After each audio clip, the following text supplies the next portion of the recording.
Here we are again, Generals. Key Romfried and Isaac Delk ready to rock another Tuesday edition of the 5-Star News. And Isaac, what all do we have in store for our viewers today? Well, I could definitely say, Kieran, that there's going to be a lot to go through. We're going to tell everyone about one Heritage student that did an amazing deed a few weeks ago. We're also going to recap yet another win by our Generals football team. And we also have another edition of 5-Star, No Star queued up, and it's ready to go. That all sounds pretty good. And we have much more as well, so let's get the show going by our leadoff hitter once again this year. What's Up Heritage by Brody Morrison and yours truly. Welcome back to What's Up Heritage. Now let's get on to your Tuesday announcements. The Powder Puff football game will be happening this Friday at the Jeff Sims Field, where girls will be playing football. Admission is $3, so come out if you can. And there's going to be more on this coming soon, so stay tuned. Also, if you need help in your classes, win time is always available during the first half of lunch. And there's also math tutoring that takes place in the morning before school starts, so if you're behind in your classes, be sure to go. Oh yeah, and homecoming week is coming soon. It'll be happening from September 25th through the 29th, with various activities including a dance, shopping cart parade, and more. So let's make it a fun week. Now let's get on to the weather with our weatherman, Brody Morrison. Thanks, Kieran. And now, let's get on to the weather. For Tuesday, we'll have scattered thunderstorms with a high of 86 and a low of 65. For Wednesday, we'll have partly cloudy skies with a high of 81 and a low of 61. And for Thursday, we'll have partly cloudy skies with a high of 81 and a low of 59. So get out and enjoy the nice weather. Now, let's get back to our anchors for more news. Great job, you guys, as always. And straight to the news now, and I can't wait to tell you about this story, Kieran. I know, this is such a heartwarming and special story that involved our very own HHS junior, Emma Varnell. That's right, Kieran. Emma and her friend were shopping in downtown Chattanooga a couple weeks ago at the Warehouse Row, and on the way out of the mall area, the girls found a bag of money. Yep, $3,000 to $4,000 to be close to exact. What would you do in that scenario, Isaac? Well, hopefully the right thing, which is what Varnell did. She returned the money to security, and what happened next? Here's 5-Star News reporters Parker Scott, Gabe Guffey, and David Butler with the news. So last Friday, I was walking with my friend through Warehouse Row, and we walked out of Lululemon after shopping and found about $3,000 or $4,000 on the ground. We turned it into the store that was right behind us, and they were talking about keeping the money until we said that we needed a security guard down there, so that way it got back to the person who it belonged to. Obviously, it was a fantastic thing to do and an impressive show of character. We talk at Heritage about PBIS, and I don't know that it gets any better than that. We usually talk about PBIS around the school, but obviously Varnell did it out in the greater Chattanooga area. And let me tell you, most people, the vast majority of people, would not have had that kind of character. The lady who found the lady's whose money it was, she called me. She's 82 years old, and that was all the money that we think she had, because she had just gone to the bank, and we think she just cleared out her bank account. Character is what you do when nobody expects you to do anything or doesn't know what you're doing. She made an outstanding choice. It's freaking awesome. That's good to hear. Great job, Emma. Way to represent. On to another way to represent yourself in your school now, Kieran. Yep, it's the annual Catoosa County Technology Competition, and it's coming up in a month or so. Well, can you tell me a bit about it? Well, it's a technology competition that allows Catoosa County students from all over every high school a chance to compete against each other in events such as video production, graphic design, photography, and much more. I know you'll succeed in video production. Well, it sounds really good. And the winners at the region level advance to state competition. Let's find out more in this report from Devitt Cannon. Hey Heritage. Today we're talking about the technology competition that's coming up on December 7th. That is the local competition that it's going to take place over here at the brand new school in Catoosa County, over by the library. So if you're doing anything in technology, 3D modeling, video production, creating websites, device modifications, internet applications, doing something in graphic design, doing photo manipulation or any type of digital photo type work, if you're doing any type of digital game design, any of these areas at all, hey, we want to talk to you. So the Catoosa County Tech Competition is definitely something that I've been wanting to do for a while. For me, I would probably be only doing video production because that's something that I am well known to do. I've been trying to mess around with new stuff that could possibly be good enough to reach possibly region or state levels.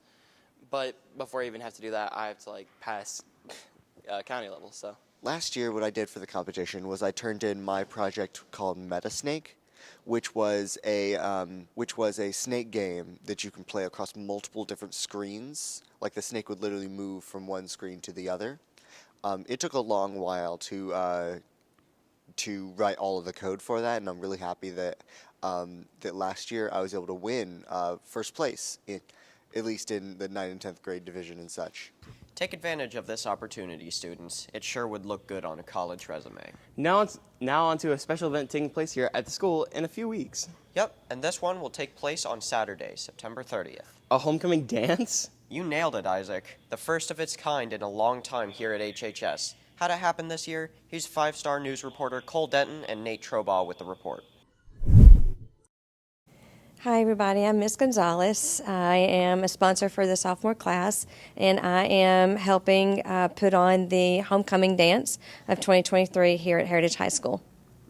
It's going to be set in the cafeteria, and we're going to have a live DJ, we're going to have snacks, we're supposed to have a photo booth available as well for you to take pictures. It's going to have an iPad and a backdrop and a couple different props that you can use. So that's going to be really sick. The theme of it is glitz and glam, like a Hollywood Barbie mix. So all the decorations of the whole thing are going to be styled towards that. But that doesn't mean you have to dress that way. But it's something else that's going to be catered towards it. Wilson, I'll be DJing the homecoming dance. Expecting a huge turnout. Have the 18-inch subs. We have a big sound system called the Thunder System, a really rally your body. Plan on playing, mixed in with a little bit of old, a little bit of new. We have a photo booth. It's super simple. It's really cool. Have some little backdrops, some props, and have some good food and some drinks. I hope to see y'all there. Be on a Saturday. It's going to be September 30th from 7 to 11 here at Heritage, and we will be selling our tickets next week, starting with September 18th. They will go on sale here at school. You can pay in cash, or there will be a GoFan account set up for you to purchase them online. Those tickets are $10 each. And if you wait all the way up until the actual day of, I believe that we are going to be selling tickets at the door, but it's going to be more costly. So our theme for the dance is a glitz and glamour type theme, a little bit of Hollywood style fashion. We're looking for students really just to come out in their Sunday's best or their dressy casual, dress up a little bit. It's not a prom, but still dress up, look nice. Honestly, I've been wanting to have a dance ever since I got into high school. I've wondered the entire time why we didn't have one, and I've always kind of wanted to have it.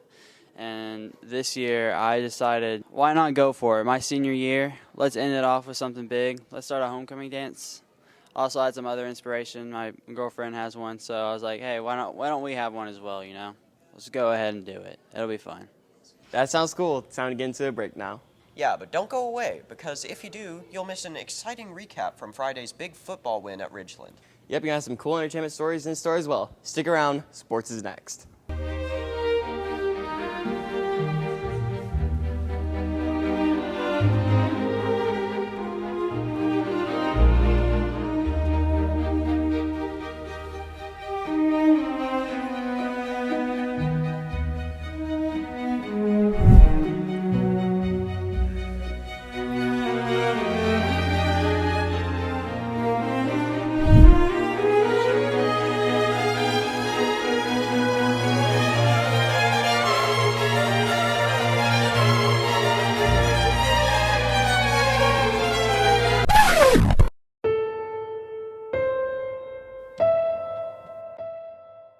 It's my turn now, Munch.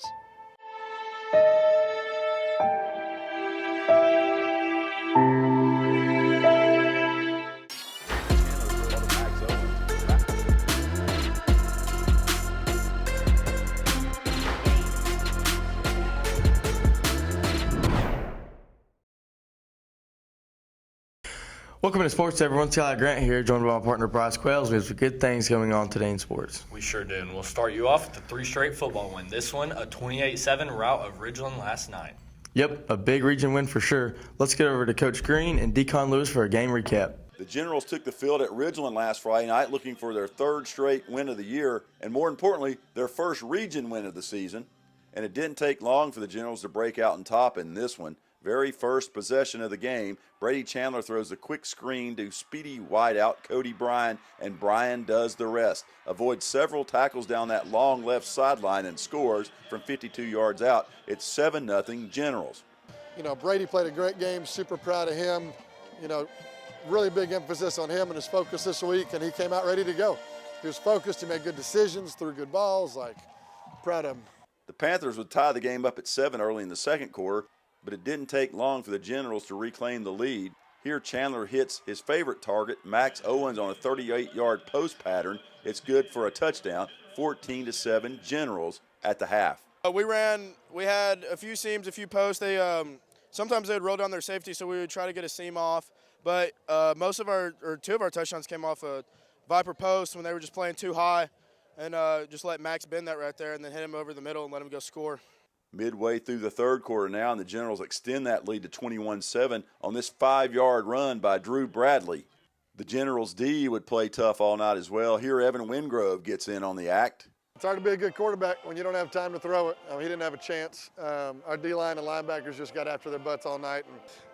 We just went out there and did our thing at the end of the day. That's all that matters. And Evan was a big key of our defense today. He's missed 2 games and had a chip on his shoulder and just went out and showed out and did his thing. I mean, our defense has been pretty good all year, but tonight they did unreal. Didn't give the quarterback a lot of time. That's a really talented team. I mean, I just thought we did a great job tonight of just holding them and not letting them really get anything going. Late third quarter now, and the Generals would seal this one up as Chandler connects with Owens again. This one's good for 29 yards, 28-7 Generals, and we talked to some happy players and coaches after the game. We had a good day. We just played good. Had a good offensive scheme. Defense only held them to 7, so yeah, it was great. Obviously, I think this is my best game too. I changed my approach coming out here. Just sling it, and instead of being cautious, just be right with my timing and trust my coaches in the plays and trust my receivers, and they did a great job tonight too. Congrats, guys, and enjoy your bye week this week. Will do, Bryce. Thanks. To softball now, and Coach Crawford's girls are back in region play later today, taking on Northwest Whitfield. And everyone knows you're in a tough game anytime you take on Northwest. What will it take to knock off the Bruins? Here's 5-star sports reporter Owen Bryant with a preview of the game. We have 2 games with Northwest this week. Tuesday we will travel to Northwest, and then Thursday they will travel here. It'll be a great opportunity for us to kind of keep rolling, hopefully get some wins. Our pitchers are going to pitch well. Defense is going to back our pitchers up. Our hitting is coming together, and we look forward to putting it all together and hopefully getting 2 region wins this week. Well, Northwest lost one of their pitchers last year, so I think that'll give us a better advantage. And I just think that if we continue to hit good like we did against Southeast, then we'll have a better chance at winning. Good luck today, ladies. And now in a cross country, and both our girls and boys had excellent showings last night down at the Rocky Face in Dalton, Georgia. Sure did, and the most impressive thing about their top 6 finishes is that our Generals finished ahead of every other team in the region. Here's 5-star sports reporters Skylar Grant and Nolan Kaler with more on the race. Well, the cross-country team competed at the Rocky Face Ridge down in Dalton. It's a very tough course, has a lot of hills in it, and it was a hot day. But the teams ended up doing very well. Both the boys and the girls team finished 4th out of about 20 teams.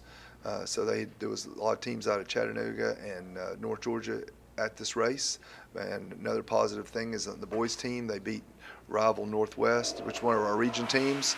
And then the girls beat both Southeast and Northwest out of the region. So that's, heading into the future, that looks good.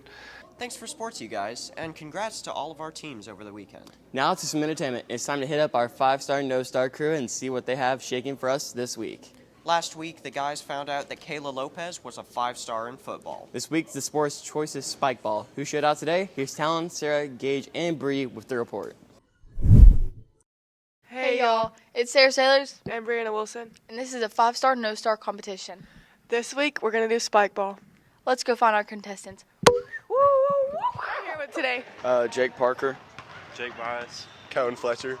Okay, how do y'all think y'all are going to do? Pretty bad. My teammates already embarrassed about playing in this, so it's not going to be too good, I think. I think we're going to do amazing. Me and Cohen are the best 2 players ever to exist. So. Yeah, I think we're going to do really, really good. My partner's really good. He can spike the crap out of it. Let's see. Yeah. Hey, why are we switching?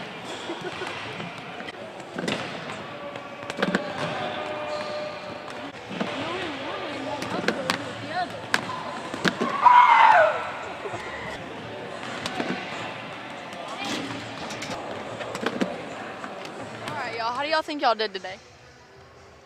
I'll go ahead and say it. We did terrible. I know my teammate can't catch a ball, can't hit a ball, can't do nothing with either hand. I'm the only girl that offered to do it, so. Okay, how do you think y'all did? We did the opposite. We're the best 2 players to ever exist. Yeah, we did pretty good. Yeah. We score every time we touch the ball. Think y'all won? Oh, 100%. One more thing to add. Okay. When I spiked the ball, they weren't going to hit it at all. The other team wasn't. Wait, what? What was the score? What? Ever? What was the score? I ain't say nothing. I'm out. All right, y'all. Well, I think the 5-star here today is Jake and Cohen. So, and the no star is Emma. I thought Jake and Cohen deserved the 5-star because they gave more energy and effort. And Jake and Emma did good. They just should have done better. I personally think they both did really good. Emma's really good at spike ball, so I guess it was just luck. And I know Jake's really good at spike ball, but I guess Cohen and Jake Bias just had more effort and energy and just took the win for the day. So we will have to give them the 5 stars. We'll catch y'all next week. Should be fun, but with that, we'll have to wrap this Tuesday edition of the 5-Star News. We'll see you again on Friday with a brand new report. But until then, have a great day and stay classy, Heralders.